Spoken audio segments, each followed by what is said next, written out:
Welcome to Celeb Memorial TV, the place where we celebrate and honor the legacies of remarkable individuals whose talents and achievements have left a memorable impact on our world. In each episode, we share news, heartfelt tributes, and cherished memories of those who have recently passed. Subscribe to our channel to stay connected and join our community in remembering and celebrating these extraordinary lives. Join us as we pay tribute to their enduring contributions and keep their stories alive. Eli Noyes, an innovative American animator known for his pioneering work in claymation and sand animation, passed away at the age of 81 due to complications from prostate cancer. Born in Amherst, Massachusetts, Noyes was not only a creative force in animation, but also the son of the notable Harvard Five architect Eli Noyes. Graduating from Harvard University in 1964, Noyes quickly made his mark with his Academy Award-nominated film Clay, or The Origin of Species. This work, considered one of the earliest examples of claymation, set a standard for the genre and influenced future generations of animators, including the creators of Wallace and Gromit. Beyond clay, Noyes was a master of sand animation, contributing memorable pieces to iconic children's programming such as Sesame Street and Nickelodeon's Pinwheel. Noyes' collaborative efforts with Kit Laybourne led to the creation of beloved children's shows like Eureka's Castle and Gullah Gullah Island. His creative contributions extended into the digital realm, where he worked on interactive projects with heavyweights like Pixar and Disney, and even designed environmentally themed Go Green postage stamps for the United States Postal Service. A man of many talents, Noyes also had a passion for music, playing jazz piano, accordion, and oboe.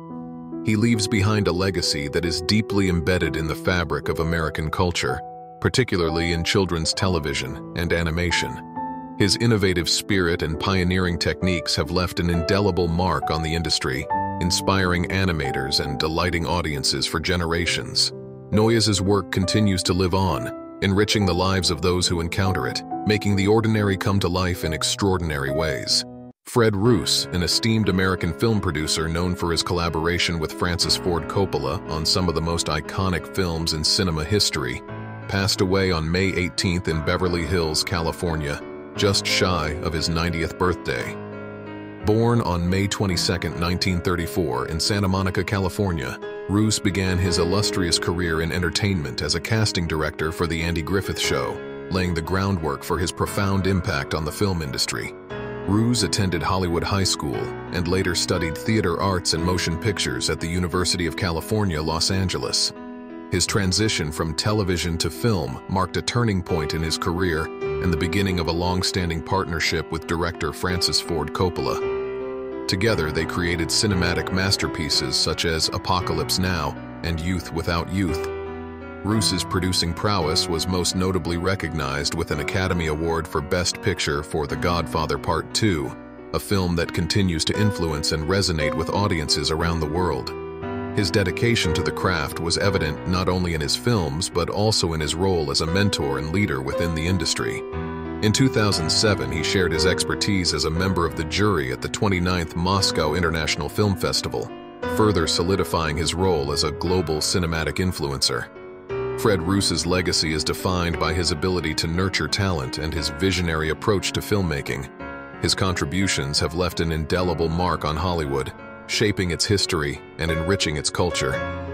As we remember Roos, we celebrate a life well lived and a career that transformed the landscape of film. Alice Stewart, a renowned American communications director and CNN commentator, passed away at the age of 58 on May 18th in Bellevue, Virginia. Born in Atlanta, Georgia, Stewart was a formidable figure in political communications, having directed campaigns for several high-profile Republican presidential candidates before transitioning to a successful career in television and journalism. Stewart's academic foundation was solidly built at the University of Georgia's Grady School of Journalism, where she earned degrees in journalism and political science. She began her career as a weekend anchor for the NBC affiliate KARK in Little Rock, which set the stage for her future in political communications. Over the years, she served as the communications director for notable figures such as Michelle Bachmann, Rick Santorum, Mike Huckabee, and Ted Cruz, showcasing her adept skill in managing high-stakes political messaging. Joining CNN in 2016, Stewart quickly became a trusted voice, offering insightful analysis during a pivotal election cycle. Her contributions to journalism were recognized with an Emmy Award, highlighting her excellence in the field.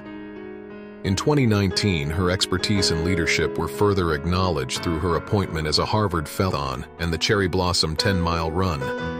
Her sudden death has left a void in the realms of political communications and journalism, where her legacy of professionalism, integrity, and dedication will continue to inspire future generations. As we remember Alice Stewart, we celebrate her remarkable life and the indelible mark she left on the world. Don Penny, a cherished figure in American television and comedy, passed away on May 6th, at the age of 91, in Palmetto, Florida. Born Donald Penny Schneider in Brooklyn, New York, in 1933, Penny's expansive career was as diverse as it was impactful, spanning from acting in beloved television series to writing speeches for President Gerald Ford. Penny's knack for portraying relatable and endearing characters was evident in his roles as Lieutenant Stanley Harris and the lieutenant and pharmacist mate Charles Tyler in The Wackiest Ship in the Army. These performances not only showcased his versatility and comedic timing, but also left a lasting impression on audiences, securing his place in the annals of American television history. Beyond his acting, Penny's intellect and eloquence led him to serve as a speechwriter for President Gerald Ford, highlighting his ability to influence and engage through the power of words both on screen and in the political arena. Remembered for his quick wit and warm demeanor, Don Penny's legacy extends beyond the roles he played, touching those who worked with him and audiences who felt connected to his everyman charm and genuine talent. As we reflect on his life, we celebrate a man who brought laughter and insight to both the small screen and the larger national stage, leaving behind memories that will continue to entertain and inspire. Brian Wenzel, a beloved figure in Australian entertainment, passed away at the age of 94 on May 6th. Having spent his childhood in various remand homes, Wenzel's resilient spirit saw him join the Soul Brothers Circus at just 14, marking the beginning of a distinguished 75-year career in the performing arts. Wenzel's vast repertoire spanned circus, theater, television, and film, but he was best known for his portrayal of Sergeant Frank Gilroy in the iconic Australian TV series A Country Practice. His performance not only won him a Silver Logie, but also endeared him to viewers for over a decade, becoming a household name. Wenzel's Frank Gilroy was more than just a character. He was a comforting presence in living rooms across Australia, known for his affable nature and steadfast moral compass. Aside from his notable television roles, Wenzel's career in theater included powerful renditions in classics such as Death of a Salesman and The Crucible. His ability to imbue each role with authenticity and empathy highlighted his deep understanding of the human condition, a trait that resonated with audiences and critics alike. Beyond the screen and stage, Wenzel was an active participant in his community, serving as an Australia Day ambassador and a passionate supporter of the Carlton Football Club. His personal life, marked by a 70-year marriage to Linda Wenzel, was as rich and full as his public persona. Wenzel's legacy is not merely in the roles he played, but in the professionalism and joy he brought to his craft. His contributions to Australian culture were profound, leaving a lasting impact that will continue to inspire and entertain. As we remember Brian Wenzel, we celebrate a life well lived and a career that exemplified the best of Australian entertainment. John Kerner, a pivotal figure in the American folk blues revival, passed away at the age of 85 on May 18th in Minneapolis, Minnesota, due to bile duct cancer. Born in Rochester, New York, Kerner's journey into music began during his university years, though it was his partnership with Dave Ray and Tony Glover in Kerner, Ray and Glover that solidified his impact on the music scene. Their album Blues, Rags, and Hollers became a cornerstone of the 1960s folk boom, influencing icons like Bob Dylan and the Beatles, and even catching the ear of John Lennon and David Bowie. Kerner's approach to music was revolutionary. He was known for his authentic and innovative style, choosing to steal from old blues to create something distinctly his own, rather than merely imitating. This approach earned him a unique place in the pantheon of American music, revered for his originality and his powerful, gravelly voice that seemed to embody the spirit of traditional blues and folk music. Beyond his recordings, Kerner was a mentor to many, including Bob Dylan, sharing not only stages but his deep knowledge of folk and blues music. His influence extended overseas during his time in Denmark, where he further explored and expanded the boundaries of folk music. Kerner's legacy is not just in the music he made, but in the authenticity and passion he brought to it. He lived a life dedicated to the craft of storytelling through music, impacting listeners and fellow musicians alike. His contributions to the folk blues genre have left an indelible mark, ensuring his place as not just a musician, but as a true connoisseur of American music. Breaking news. News 1. Former President Bill Clinton, age 77, was recently hospitalized due to a urologic infection that escalated into a broader systemic infection, according to medical sources. The incident, which unfolded late Tuesday evening at a California hospital, highlights a common yet potentially severe health issue among older adults. Clinton was promptly treated with intravenous antibiotics and fluids, and reports indicate a positive response to the treatment. Urologic infections, while treatable, can develop into serious conditions if not addressed swiftly. NBC News' Dr. John Torres emphasized that such infections can lead to sepsis or septic shock if the infection spreads to the bloodstream. This risk is particularly acute in older individuals whose bodies may struggle to contain infections initially confined to the urinary tract.